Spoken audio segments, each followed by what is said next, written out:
Success campus, आपकी सफलता हमारा संकल्प। पिछले क्लास हमने क्या पढ़ा था? पिछले क्लास हमने 2 पढ़ा था, 19 सब क्लाउज 1, ठीक है, पार्ट सी पढ़ा था उसका, एंड देन पार्ट डी पढ़ा था। याद होगा आपको, freedom of association and then freedom of movement पढ़ा था। आज हम लोग क्या स्टार्ट करने वाले हैं? आज हम लोग स्टार्ट करने वाले हैं आर्टिकल 19 सब क्लाउज 1 पार्ट ई, मतलब अनुच्छेद 19 भाग 1 का पार्ट ई स्टार्ट करने वाला है, जो क्या बोलता है? Freedom of residence. मतलब इसका मतलब क्या हुआ? मतलब आपके पास ये आज़ादी है ना कि आप कहीं भी रह सकते हो, बट इसका भी कुछ रीजनेबल ग्राउंड्स ऑफ रिस्ट्रिक्शन है, मैं आपको बताऊंगा। बट ऐसे इन केस ऐसे जनरल बोला जाए, मैं आपको बार बार बोलता हूं, जब हम लोग कोई आर्टिकल बोलते हैं ना कि जैसे हमको फ्रीडम ऑफ रेसिडेंस है, मतलब हमको रहने की आज़ादी है, हम कहीं भी रह सकते हैं, तो कोई भी आर्टिकल ना एब्सोल्यूट नहीं होता है। एब्सोल्यूट इन सेंस मतलब कोई भी आर्टिकल आपको कंप्लीटली पूरा फ्रीडम नहीं देता है, मतलब कहीं ना कहीं उसमें कुछ ना कुछ रिस्ट्रिक्शंस है। अगर कभी भी किसी आर्टिकल को एब्सोल्यूट कर दिया जाए तो पता है क्या होगा? जब भी आर्टिकल को एब्सोल्यूट कर दिया जाएगा ना, तो आप उसका मिसयूज करोगे, और जब भी मिसयूज करोगे तो यह हमारे देश के लिए और हमारे देश के लोगों के लिए बहुत ही क्या है? हार्मफुल है, ठीक है, बहुत ज़्यादा क्या है? हार्मफुल है, और इससे बहुत लोगों को नुकसान हो सकता है। इसलिए सारे आर्टिकल को क्या किया गया? एब्सोल्यूट कभी नहीं बनाया गया, सब में कुछ ना कुछ रिस्ट्रिक्शंस डाला गया है ताकि लोग इसका मिसयूज ना कर पाए। तो अब सोचो, फ्रीडम ऑफ रेसिडेंस है, मतलब आपको रहने की आज़ादी है। अब सोचो कि आप कहीं भी रह सकते हैं। आपने बोला सर हम तो कहीं भी रह सकते हैं, ऐसा नहीं है, इसका भी रीजनेबल ग्राउंड्स ऑफ रिस्ट्रिक्शंस है। इसका भी क्या है? रीजनेबल ग्राउंड्स ऑफ रिस्ट्रिक्शन, मतलब ये भी एब्सोल्यूट नहीं है, ठीक है, रीजनेबल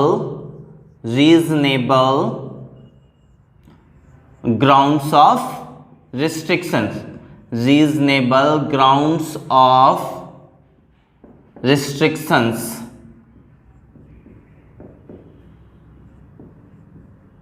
ठीक है, ये इसका रीजनेबल ग्राउंड्स ऑफ रिस्ट्रिक्शंस क्या क्या है? तो ये बिल्कुल सेम है। याद है आपको फ्रीडम ऑफ मूवमेंट? हमने क्या पढ़ा था फ्रीडम ऑफ मूवमेंट में? Interest of general public and interest of schedule area. यहाँ भी सेम है रीजनेबल ग्राउंड्स ऑफ रिस्ट्रिक्शन, मतलब आप कभी भी ऐसे जगह नहीं रह सकते जिससे क्या आम लोगों को किसी तरह का खतरा हो या शेड्यूल एरिया को खतरा हो। मतलब इसका अगर आप रीजनेबल ग्राउंड्स ऑफ रिस्ट्रिक्शंस का बात करें ना, तो इसके पास भी 2 रीजनेबल ग्राउंड्स ऑफ रिस्ट्रिक्शंस है। पहला क्या है? Interest of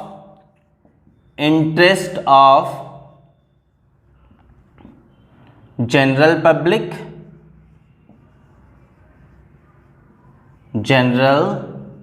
public and the next one is what? याद है? Interest of schedule area. ये सेम है जैसा फ्रीडम ऑफ मूवमेंट का था ना, सेम इसका भी है, interest of scheduled area, scheduled area. Done. मतलब मैं क्या बोल रहा हूं? मैं बहुत सिंपल सा बात बोल रहा हूं। मैं आपको बोल रहा हूं कि अगर आप क्या है, आपके पास फ्रीडम ऑफ रेसिडेंस है, आप कहीं भी रह सकते हो, बट कोई भी आर्टिकल क्या है? एब्सोल्यूट नहीं होता, कोई भी अनुच्छेद एब्सोल्यूट नहीं होता है। क्यों एब्सोल्यूट नहीं होता है? क्योंकि एब्सोल्यूट होगा तो हम और आप उसका मिसयूज करेंगे। तो सबका क्या रखा गया है? एक रीजनेबल ग्राउंड्स ऑफ रिस्ट्रिक्शंस रखा गया है। तो इसका भी कुछ रीजनेबल ग्राउंड्स ऑफ रिस्ट्रिक्शंस है, और ये बिल्कुल किसकी तरह सेम है? एकदम एज इट इज है जो हमने क्या पढ़ा था? Freedom of movement. याद है हमने पढ़ा था फ्रीडम ऑफ मूवमेंट, अगर आपको याद होगा तो फ्रीडम ऑफ मूवमेंट पढ़ा था ना, कौन सा? आर्टिकल 19 सब क्लाउज 1 पार्ट डी, ठीक है। तो जो फ्रीडम ऑफ मूवमेंट था ना, उसमें जैसा रीजनेबल ग्राउंड्स ऑफ रिस्ट्रिक्शंस था, इसका सेम इसका भी वैसा ही है। तो इस आर्टिकल का भी रीजनेबल ग्राउंड्स ऑफ रिस्ट्रिक्शन है। अब बोलोगे sir interest of general public का मतलब उस दिन भी मैंने समझाया था।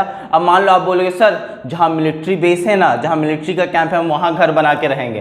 पॉसिबल है क्या? नहीं पॉसिबल है। अगर ऐसा होगा तब तो हमारा सुरक्षा क्या आ जाएगा? हमारा सुरक्षा खतरे में आ जाएगा। तो आप बोलोगे सर इसमें आम लोगों का क्या फायदा? आप सोचो कि अगर आप मिलिट्री में आपने बोला कि मुझे क्या है, ये अधिकार दिया गया आर्टिकल 19 सब क्लाउज 1 पार्टी में कि हम कहीं भी रह सकते हैं, हम तो कैंप में रहेंगे, हम अपना घर बनाएंगे। और अब किसी ने क्या किया? इस आर्टिकल का फायदा उठाया और हमारा जो रिलेटेड जो क्या है, बहुत ही क्या है, एकदम सीक्रेट जो इंफॉर्मेशन है, वो जाके पाकिस्तान को दे दिया, चाइना को दे दिया। इससे हमारे क्या है, हमारे कंट्री को भी थ्रेट है और हम लोगों को भी थ्रेट है, क्योंकि कंट्री का नुकसान होगा तो हमारा नुकसान होगा। किसी ने बोला सर हमको फ्रीडम ऑफ रेसिडेंस है इसलिए हम डिप्लोमेटिक एरिया में जाके रहेंगे, जहाँ डिप्लोमेट्स रहते हैं, यूएसए के हो, चाहे पाकिस्तान के हो, चाहे ऑस्ट्रेलिया के हो, चाहे कनाडा के हो, चाहे ब्राज़ील के हो, चाहे रसिया के हो, वहाँ जाके रहेंगे। पॉसिबल है क्या? नहीं है, क्योंकि अगर ऐसा होगा तो आप सोचो आप वहाँ जाके रहेंगे, अब सब लोग बोलेगा हम लोग वहाँ जाके रहेंगे, और किसी को भी किसी डिप्लोमेट्स को कुछ हो जाएगा तो इसकी रिस्पॉन्सिबिलिटी किसकी है? हमारी गवर्नमेंट की है। तो ऐसा पॉसिबल है। आप बोलेंगे सर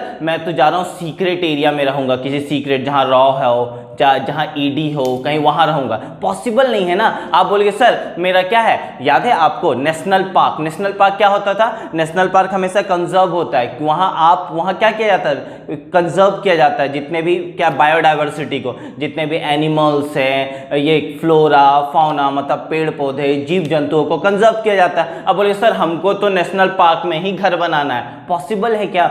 नहीं है। क्यों? क्योंकि उससे interest of general public harm हो रहा है। हम लोगों ने ये बात बहुत अच्छे से पढ़ा था, आपको याद होगा पिछले क्लास मैंने बहुत अच्छे से बताया था कि जब भी interest of general public harm होगा तो क्या होगा, आप वहां वो चीज नहीं कर सकते हो। बहुत सारे ऐसे न्यूमरस ऑफ एग्जांपल हम लोग देख सकते हैं, ठीक है। और ये शेड्यूल एरिया के बाद क्या मैंने आपको पहले ही बताया, जो हमारा आदिवासी क्षेत्र है ना, ठीक है, जैसे मैंने एक एग्जांपल लिया था अरुणाचल प्रदेश का, और इसके बारे में मैंने बहुत अच्छे से बताया जब मैं क्या पढ़ा रहा था, सिटीजनशिप अमेंडमेंट एक्ट। मैंने बोला था वहां एक चीज का जरूरत होता, अगर आपको याद होगा तो I.P.C, सॉरी I.P.L, आप ऐसे याद रखो, inner line permit, sorry ILP होता है, मैंने फिर से गलत लिख दिया, वेट करो एक सेकेंड, जस्ट वेट, ठीक है।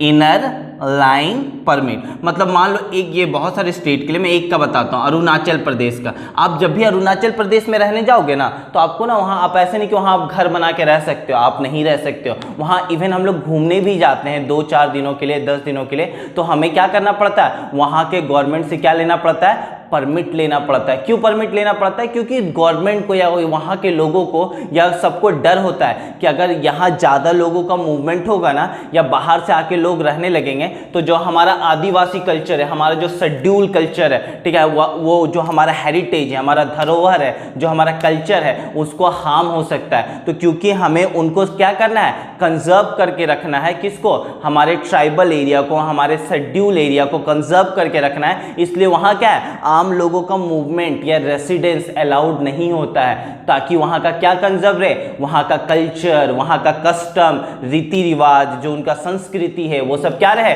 कंजर्व रहे। कल्चर, ठीक है, वहाँ का क्या है, मतलब संस्कृति वहाँ का कंजर्व होना चाहिए, रीति कस्टम वहाँ का क्या है, रीति रिवाज कस्टम क्या होना चाहिए, कंजर्व होना चाहिए। क्यों? क्योंकि अगर वो कंजर्व नहीं होगा और वो लोग का धीरे धीरे क्या होगा, जो पॉपुलेशन है वो डिक्रीज होते रहेगा, तब तो वो कुछ दिन के बाद क्या हो जाएगा, वैनिश हो जाएगा, खत्म हो जाएगा। तो गवर्नमेंट का काम क्या है, और वो क्या है, उसको कंजर्व करना, समझ में आया?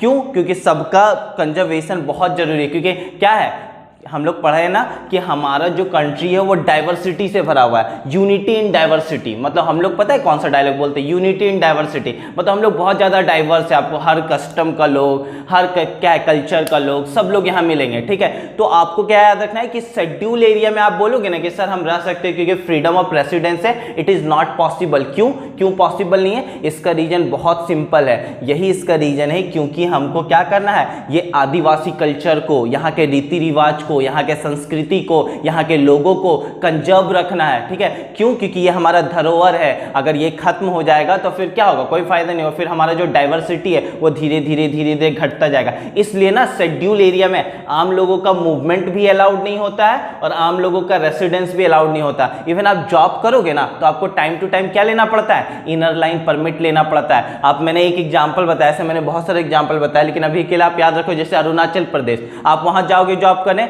आपको इनर लाइन परमिट लेना है। आप वहां रहने जाओगे, आपको इनर लाइन परमिट लेना है, और बिना कोई ऑथेंटिक रीजन का आप वहां रह नहीं सकते हो। मेरा मन क्या, जैसे अभी आप जाके दिल्ली में कहीं भी रूम लेके रह सकते हो, बट आप जब अरुणाचल प्रदेश जाओगे ना, आप नहीं रह सकते जब तक गवर्नमेंट आपको अलाउड ना करे।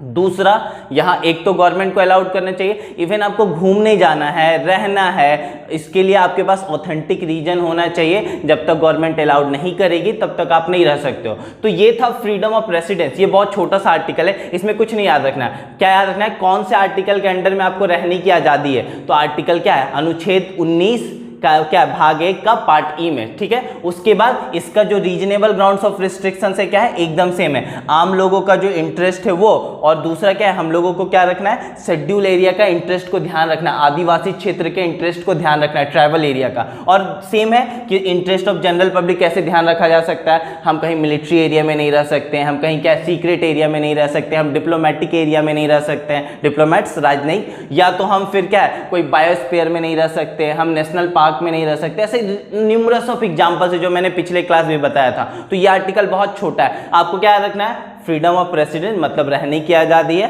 ठीक है, और इसका reasonable grounds of restriction same है जैसा फ्रीडम ऑफ क्या था, मूवमेंट का था। अब मैं नेक्स्ट आर्टिकल स्टार्ट करता हूं, ठीक है, डन, ये कंप्लीट हो गया। अब हम लोग क्या पढ़ने वाले हैं, अब हम लोग पढ़ने वाले हैं आर्टिकल 19 सब क्लॉज 1 पार्ट जी। आप सोचोगे सर पार्ट एफ ने आपने नहीं पढ़ा है, आपको याद होगा मैंने बताया था ना, पार्ट एफ में क्या था, राइट टू प्रॉपर्टी था, जिसे क्या किया गया था, हटा दिया गया था ना, ठीक है, तो वो हम लोग नहीं पढ़ेंगे, याद है 44 कॉन्स्टिट्यूशनल अमेंडमेंट एक्ट से उसको रिमूव कर दिया गया था। तो हम लोग क्या पढ़ने वाले, right to profession. Right to profession का मतलब क्या होता है, इससे पहले मैं लिख लेता हूँ, ठीक है, यहाँ लिखता हूँ, ठीक है, इस जगह पे लिखता हूँ, ज़्यादा बेटर रहेगा। राइट टू प्रोफेशन में आप क्या लिखोगे, ठीक है, right to practice, right to, मैं समझा रहा हूँ, 1 मिनट वेट करना, राइट टू प्रैक्टिस, दिख रहा है ना सबको, डन, राइट टू प्रैक्टिस और carry out any occupation or carry out any occupation, ठीक है, trade and business।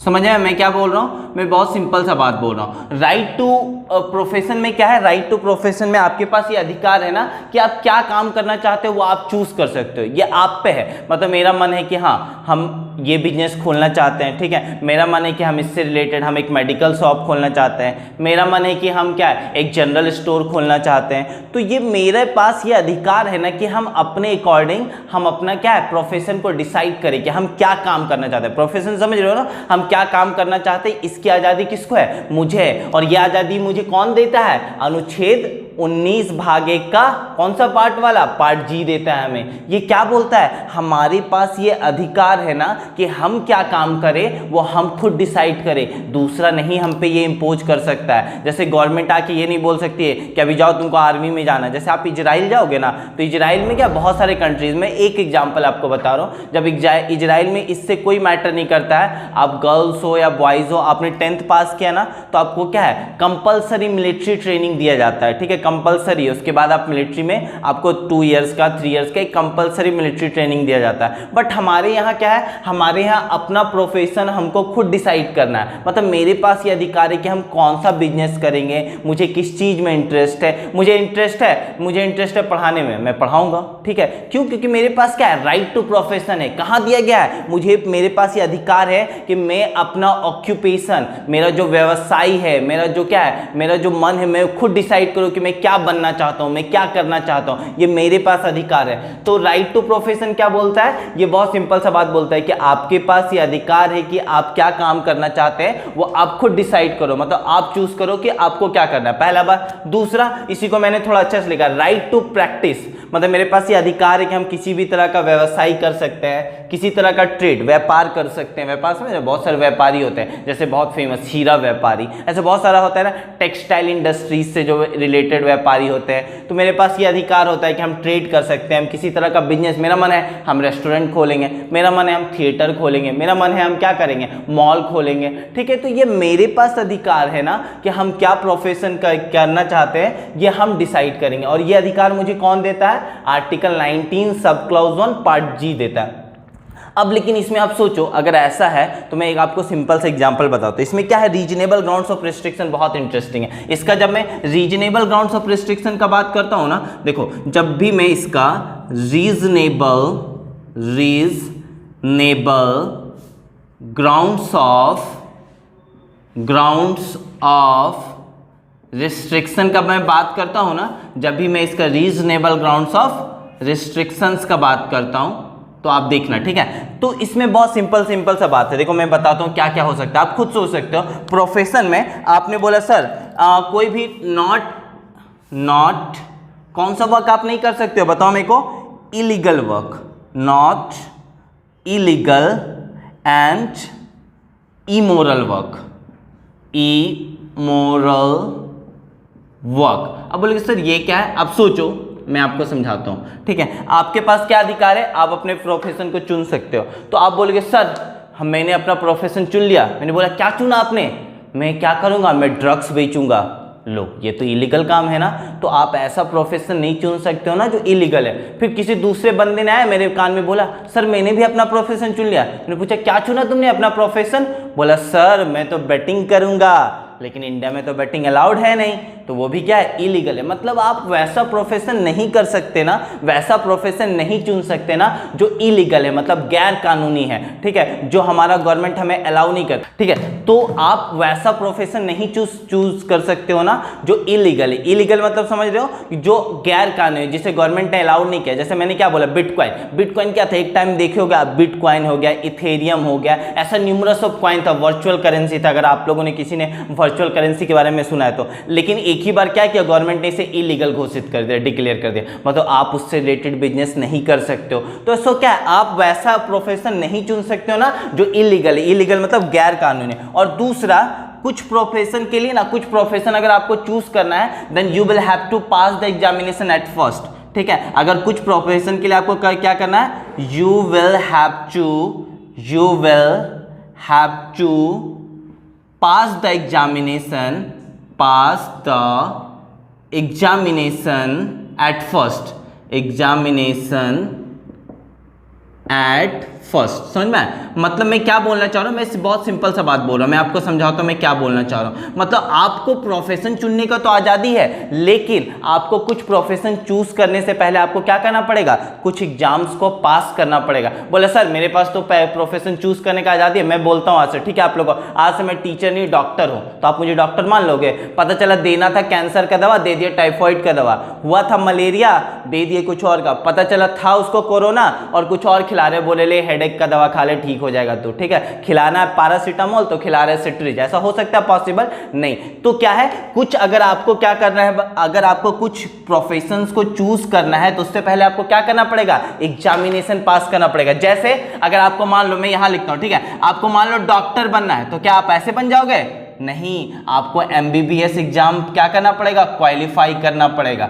सही बोल रहा हूं ना मैं, ठीक है। अगर मान लो आपको IAS ऑफिसर बनना, आप ऐसे ही बन जाओ, बोले सर मेरे पास तो राइट टू प्रोफेशन, आज चले हम रोड पे, हम भी आज थोड़ा बहुत पैसा कमा लेते हैं, जा रहे हैं हम ऐसी क्या बनेंगे, पुलिस ऑफ सुपरिटेंडेंट बन के जाएंगे रोड पे, या ट्रैफिक पुलिस बन के जाएंगे और सबको रोकेंगे, क्योंकि मेरे पास तो राइट टू प्रोफेशन है, हम सबको पकड़ते हैं और खूब सारा पैसा अपने पॉकेट में डाल के घर जाएंगे। आज पॉसिबल है क्या, नॉट पॉसिबल। क्यों, क्योंकि आप ऐसे नहीं, इस तरह के प्रोफेशन को चूज करने के लिए आपको क्या करना पड़ेगा, पहले एग्जाम क्वालिफाई। आप अभी जस्ट IAS का रिजल्ट भी आया ना, अगर आपको IAS बनना है या IPS बनना है, इंडियन एडमिनिस्ट्रेटिव सर्विस में जाना है, तो आपको UPSC का एग्जाम क्वालिफाई करना पड़ेगा। ऐसा न्यूमरस ऑफ एग्जाम्पल है, जब तक आप एग्जाम क्वालिफाई नहीं करोगे तो आप वो चीज बन सकते हो क्या, नॉट पॉसिबल। तो कुछ प्रोफेशन को चूज करने से पहले आपको क्या करना पड़ेगा, एग्जाम को क्वालिफाई करना। अगर ऐसा नहीं होगा तो सोचो कितना लोगों का लाइफ डेंजर में आ जाएगा। अब बताओ कोई ऐसा आदमी, आज आप देखते हो कि आज भी बहुत सारा ना, गांव में जाओगे ना, बहुत रिमोट एरिया में, तो कुछ लोग बिना डिग्री का ट्रीटमेंट करते हैं, वो कितना इंजीरियस है आप सोच भी नहीं सकते हो।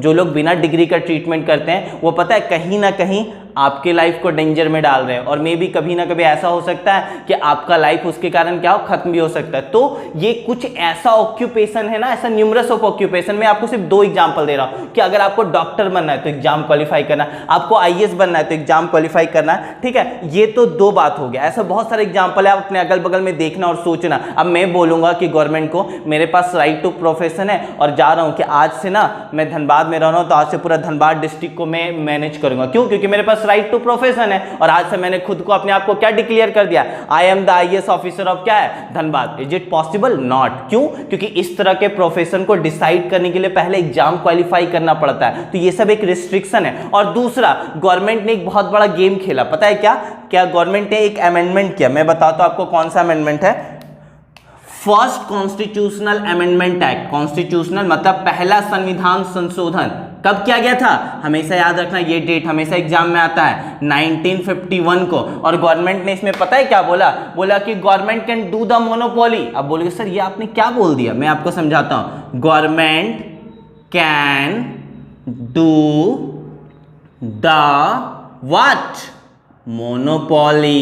अब बोले सर ये क्या मोनोपोली, अब क्या बोले, मुझे तो कुछ समझ में नहीं आ रहा है ये क्या है। Government can do the monopoly, government बहुत दिमाग लगा के खेलती है। देखो क्या बोला मैंने, पहला संविधान संशोधन हुआ था, कब हुआ था पहला संविधान। आपको लगेगा सर कभी आप बोलते हो पहला संविधान संशोधन में ये हुआ है, कहीं बोलते ये हुआ है। एक्चुअली में ना जब पहला संविधान संशोधन हुआ था ना तो कई चीजों को अमेंड किया गया था, कई चीजों का संशोधन किया गया था। और आपको पता है ये अधिकार गवर्नमेंट को कौन सा आर्टिकल देता है, फिर से मैं आपको याद दिलवाता हूं। अनुच्छेद, कौन सा अनुच्छेद देता है गवर्नमेंट को ये अधिकार कि वो क्या कर सकता है, हमारे संविधान को संशोधन कर सकता है।